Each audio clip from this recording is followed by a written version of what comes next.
In the heart of an ancient, tranquil forest, a young boy named Upamanyu arrived at the ashram of his teacher, the venerable Guru Dhaumya. His eyes, wide with the earnestness of a seeker, mirrored the deep devotion he held for his master and the path of knowledge he was about to tread. The air was thick with the scent of damp earth and sacred rituals, signaling the beginning of a profound spiritual odyssey that would test his spirit, his discipline, and his understanding of life itself. Every morning, at first light, Upamanyu's day began with a joyful heart. His sacred duty was to lead the herd to fresh pastures, guiding them with a gentle hand and a watchful eye. He did not view the animals as mere labor, but as cherished companions. Often, he was seen patiently tending to a small hoof, carefully removing a troublesome thorn. For Upamanyu, this was a service performed from the deepest love. To him, each cow and calf was a treasured responsibility. In the quiet of the forest, his dedication shone brightly, showing that true service is a continuous act of love. As the sun began to dip below the horizon, the disciples returned to the hermitage, weary and spent. Yet, Guru Dhaumya, watching from his seat beneath the banyan tree, noted one exception. Among all the students, only Upamanyu stood before him radiating health and vitality, untouched by the fatigue that claimed the others. A profound silence settled over the ashram. After a long, thoughtful pause, the Guru beckoned the boy and asked, "My child, how do you remain so well-nourished and full of strength, while others return exhausted?" Upamanyu travelled to the nearby village, where kind-hearted women offered him bhik with grace. Gratefully, he accepted the offerings and, moved by hunger, ate his fill before returning. Back at the ashram, Guru Dhaumya listened quietly to the boy's account. Without a hint of anger, the Guru imparted a fundamental lesson: "My son, whatever a disciple receives first belongs to the Guru. Only after offering it here may he partake of it." Understanding the wisdom in these words, Upamanyu bowed deeply, pledging, "From today, Gurudev, everything shall first be offered to you," marking his first step toward true discipline.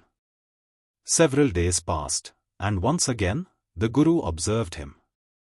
"My child," the Guru noted, "you still seem strong and well-nourished. How is this possible?" Upamanyu replied with utter innocence, "Master, after offering the first portion to you, I go once again into the village to collect fresh bhik for my own hunger." The Guru's expression turned serious, and he spoke with profound gravity. "No, Upamanyu. By seeking alms twice, you unknowingly deprive another mendicant of their sustenance. A disciple must never satisfy his own hunger at the expense of another." That simple sentence carried a value that would guide Upamanyu for the rest of his life. Days turned into a quiet test of endurance. Upamanyu would return from the village empty-handed, having adhered strictly to his Guru's command. Driven by hunger, Upamanyu spent his afternoons in the forest, where a gentle cow allowed him to collect a small portion of milk. This became his modest sustenance. As evening fell, Guru Dhaumya inquired once more. Upamanyu, with complete honesty, revealed the truth.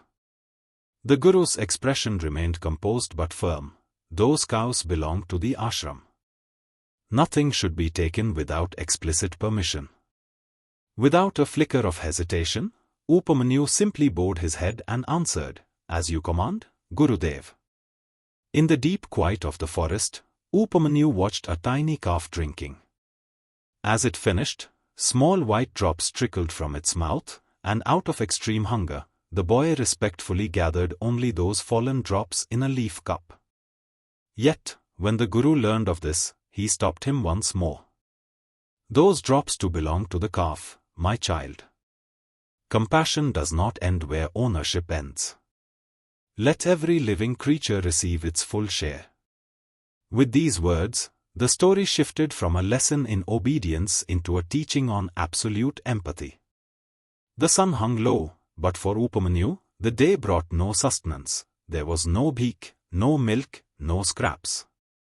He sat amidst the tranquil surroundings where the cows grazed peacefully, their indifference to his hunger a quiet testament to his solitary test.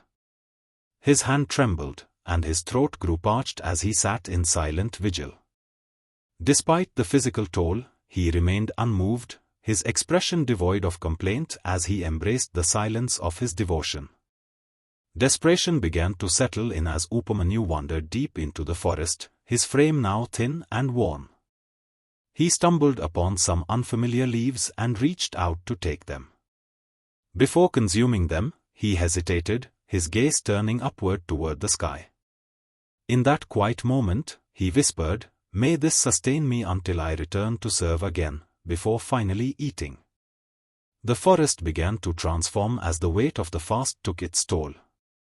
His vision blurred, turning the landscape into a disorienting hedge where trees swayed in unnatural rhythms. The comforting sounds of birdsong faded into an unsettling silence, leaving the cows to appear as distant, muted shadows against a landscape shifting to somber grace. In this state of confusion, he took one uncertain step, only to find the ground beneath him vanish, causing him to fall into the darkness below. The ground vanished, leaving only dust in the air and a sudden, heavy silence that swallowed the forest. At the cliff's edge, the cows gathered in the gloom, their lowing cries echoing anxiously into the encroaching darkness. As the scene fades to black, the fate of the devoted young student remains held in the balance. The journey of faith, endurance, and the testing of the spirit is far from over. Witness the next chapter of Upamanyu's Odyssey in Part 2.